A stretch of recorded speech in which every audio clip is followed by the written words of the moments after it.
Could Ukraine's Jewish president actually win this war? Veteran Ukrainian diplomat, a devout Christian, tells All Israel News of miraculous successes over Russian forces overnight, describes Zelensky as surprise hero that Hollywood will make a movie about. Until a few days ago, most people around the world had never heard of Ukrainian President Volodymyr Zelensky. If they had heard anything, it was that he had been an actor, even a comedian, before being elected to the highest office in his country and taking office on May 20, 2019. For the last few months, Zelensky's critics have been calling him a joke, unsophisticated and unprepared to stand up against President Vladimir Putin, the rising Tsar of Russia. But no one is laughing anymore. This grandson of Holocaust survivors is slowly but surely convincing more and more of his critics that he was born for this moment. Zelensky has made many really bad mistakes, and I'm sure will make many more, but today he's showing himself worthy of the nation he's leading. Olga Rudenko, chief editor of the Kyiv Independent News website, wrote on Twitter on Friday, "I was very critical to President Zelensky all these years. Maybe I will be very critical once again," tweeted Sergei Semleny, a geopolitical analyst based in Berlin. "Now I need to say, he is doing great job. I am totally impressed by his actions and hope he will be able to win this war. Thank you, Mr. President." Targeted for assassination. "The enemy has marked me as target number 1, my family as target number 2, Zelensky said of Putin and his Kremlin cronies on Friday. They want to destroy Ukraine politically by destroying the head of the state. Indeed, Russian tanks launched a blitzkrieg into Kyiv Friday night and many, including senior officials in the White House, feared the Ukrainian capital would fall and Zelensky would be captured or killed. Biden even called the Ukrainian leader and offered to evacuate him out of the country to safety. But Zelensky refused to leave. "The fight is here, I need ammunition, not a ride," he replied as he visited with troops, tweeted updates to the world, and worked the phones to solicit more support from Washington and the rest of NATO. Overnight miracle. In this context, I just got off the phone with a 26-year veteran of Ukrainian diplomacy based in Kyiv to get the latest developments on the ground and an assessment of how Ukrainians feel about their president. Ambassador Alexander Sherba, who stepped down as Ukraine's representative to Austria last summer, said he went to bed Friday night fearing his country and capital would be completely overrun by Russian forces. But he woke early Saturday morning to growing evidence that Russian forces have been consistently repelled from Kyiv. He thinks the tide of the war may be turning. "Ukraine made it through the night without losing a single city," he texted a few hours before our call. "Russians are demoralized. They keep sending their saboteurs, armored vehicles and cruise missiles. They destroy our infrastructure, but can't destroy our spirit. This morning I'm more optimistic than at any point in the last couple of weeks," he wrote. "We give them hell." Describing himself over the phone as a devout Orthodox Christian whose mother is an evangelical Christian, Sherba told me the situation is nothing short of a miracle. He even said Ukrainians believe they are having an Israeli moment where David is posed to defeat the Russian Goliath. Chief Rabbi of Ukraine, photo, Yaakov Dovblik's Twitter feed. Pleading for prayer. Could Sherba be right?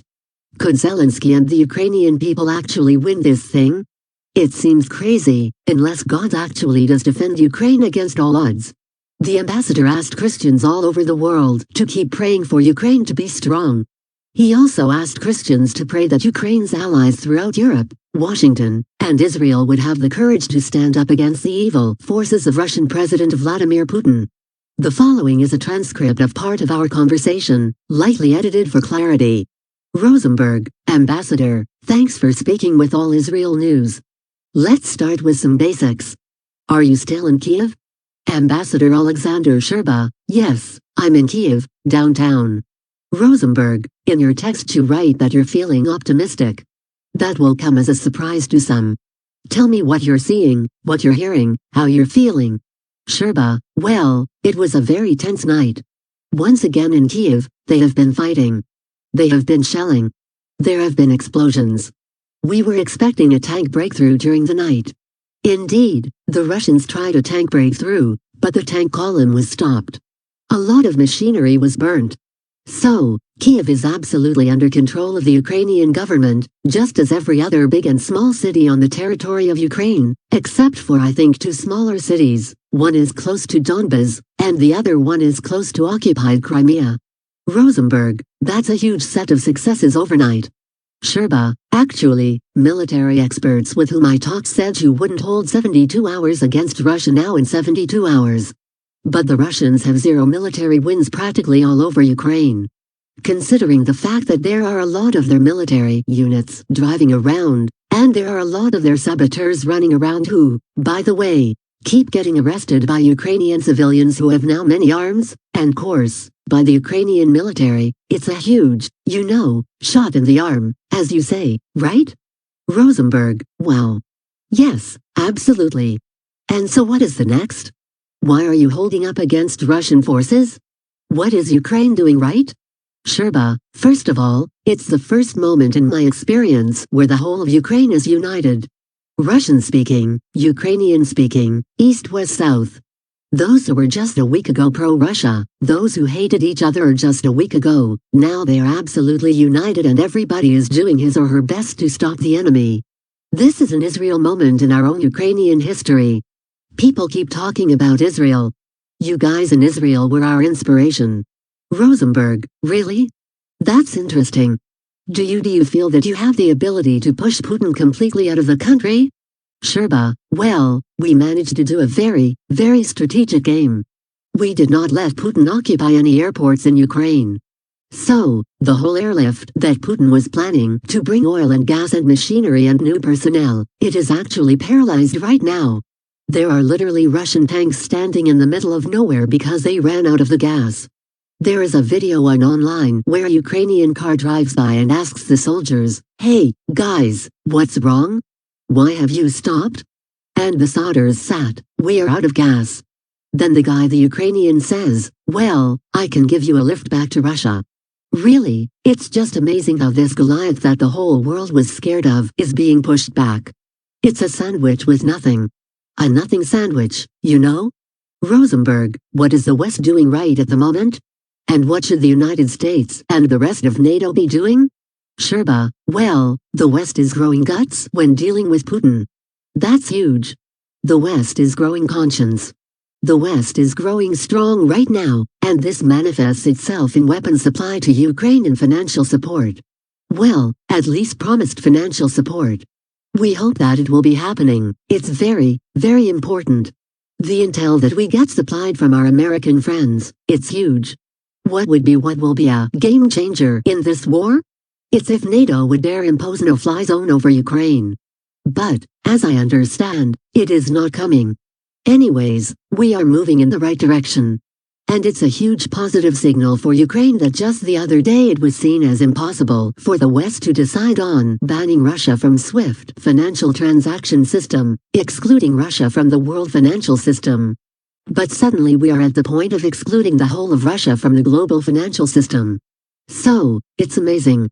Rosenberg, what is it that you need from Washington right now, and from the Biden administration? Sherba, I can answer with the words of our wonderful ambassador in Washington, Oksana Markarova. She said, we need everything. We need more weapons. We need more financial support. We need more intel. We need more medicines. All the medical supplies are running out. So, if there is a way to supply to do some kind of Berlin airlift, like in the Cold War, it would be very important. But I am sure that my former colleague in Washington, Oksana Markarova, is in very close negotiations and talks about this with our American friends. Rosenberg, are the airports open? I've been reading that NATO isn't bringing airlift supplies for concern of being shot down by Russian air defense systems. Sherba, of course, it's scary. It's dangerous. But, sometimes you have to face danger if your friend is under attack, right? Rosenberg, but it sounds like you feel like the balance of momentum has shifted in Ukraine's favor. Sherba, it feels like during this night the scale has tipped. Last night I was going to bed to sleep for 2 hours with the feeling, with asking myself, will I still have the capital city of Kiev in the morning? Will I still have my country? Because these Russian tanks are heading our direction. And I woke up about midnight and I started reading the latest updates and it was amazing. Especially amazing for me is watching the videos of interrogations of Russian captives, prisoners of war. There are more than 200 by now, and they seem like young kids, in their early 20s, who have no real, zest for fighting, who have no real clue why they should be fighting, who don't seem like military people at all. And it breaks my heart. Rosenberg, tell me about your president, President Zelensky. Most Americans, most Israelis, most people in the world don't know him. And if they know anything, they know that he was a comedian. They might know that he's Jewish. But help us understand who he is and how you think he's doing. Sherba, well, many people across the world were seeing him as a kind of accidental president. He has a very unusual life story, political story. Ukraine was split about him. Some people liked him. Some people didn't. His popularity was, well, I wouldn't say, plunging, but it was decreasing. And now, in the words of Vladislav Davidson, a Ukrainian-American journalist, he wrote, Zelensky is a hero. Who knew? Because this guy refused to be evacuated. This guy found the right words and the right attitude. Speaking to the nation, this guy united Ukrainians and gave them the feeling that when they face the enemy they will be fully backed by their government. So, our president is doing great. Rosenberg, we hear reports that the United States offered to evacuate him out of the country. Sherba, yes, that's true. And he refused. I just sent to a friend of mine in the presidential administration a text saying there will be very soon a blockbuster movie somewhere in the United States, where the biggest actors will be competing to play the role of Zelensky in this kind of epic story. Rosenberg, last question. I don't know if you are religious at all yourself. But I'm an evangelical Christian. I'm also Jewish on my father's side. I'm also an Israeli. So, I'm asking how can Christians be praying for you all? What should I be telling Christians around the world to pray for Ukraine? What would you say? Sherba, I am also a faithful Christian. I was baptized as Orthodox. My mom is evangelical, at least this is what I take from her watching everyday American evangelicals on TV. So, how to pray for Ukraine? Please pray for the strength of our spirit. And pray for the strength of the spirit of those who help Ukraine.